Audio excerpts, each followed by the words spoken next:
Alhamdulillah segala puji bagi Allah, kita bisa bertemu di tempat yang mulia ini setelah melaksanakan sholat zuhur berjamaah. Semoga Allah menerima sholat kita semua. Salawat serta salam semoga senantiasa tercurah kepada junjungan kita Nabi Muhammad SAW, keluarga dan para sahabatnya. Bapak-bapak, ibu-ibu serta hadirin jamaah sholat zuhur yang dirahmati Allah Subhanahu wa Ta'ala. Pada kesempatan singkat ini, izinkan saya menyampaikan sedikit fadilah yang insya Allah bermanfaat untuk kita semua, dan khususnya untuk saya pribadi yang masih banyak kekurangan ini. Bapak-bapak, ibu-ibu jemaah sholat zuhur yang dirahmati Allah, dari Ibnu Mas'ud radhiyallahu anhu, sesungguhnya baginda Rasulullah SAW bersabda, setiap tiba waktu sholat diutuslah seorang malaikat yang menyeru, wahai anak Adam, berdirilah dan padamkanlah api Jahannam yang telah engkau nyalakan untuk membakar dirimu karena dosa-dosa. Orang-orang soleh pun berdiri dan berwudu kemudian mengerjakan sholat zuhur, maka Allah mengampuni dan mereka di antara keduanya, dan dari subuh sampai zuhur. Begitu pula jika tiba waktu asar, maghrib dan isya. Ringkasnya setiap waktu sholat seperti waktu keadaannya. Sesudah isya, orang-orang pun tidur.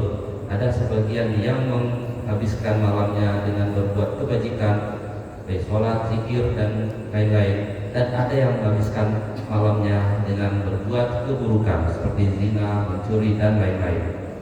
Hadis riwayat Tabrani dalam Al-Mujam Al-Kabir disebutkan dalam kitab At-Targhib. Faedahnya, banyak kitab hadis yang meriwayatkan hadis yang semakna dengan hadis di atas, sebagaimana penjelasan yang lalu. Berkat kasih sayang Allah Subhanahu wa Ta'ala, dosa-dosa diampuni dengan sholat, karena di dalamnya terdapat istighfar.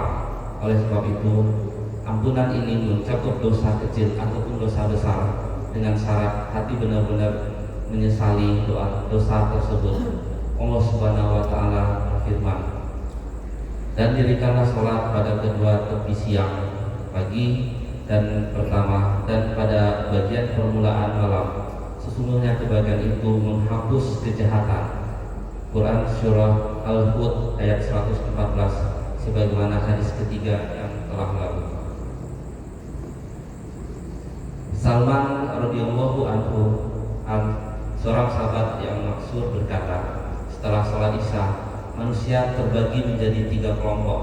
Kelompok pertama, orang-orang yang merasa malam itu malam yang penuh kenikmatan, keberhasilan, dan kebaikan. Ketika orang-orang sedang bernyenyak beristirahat malam itu, mereka sibuk sholat. Malam itu akan menjadi malam yang penuh pahala baginya. Kelompok kedua, malam itu menjadi azab dan bencana bagi mereka. Mereka merasa malam itu merupakan kesempatan berharga untuk berbuat dosa. Malam itu akan menjadi malam bencana bagi mereka. Kelompok ketiga, mereka yang setelah sholat isya langsung tidur. Malam itu tidak menjadi keberuntungan ataupun bencana bagi mereka. Mereka tidak memperoleh apapun. Zurul Mansur.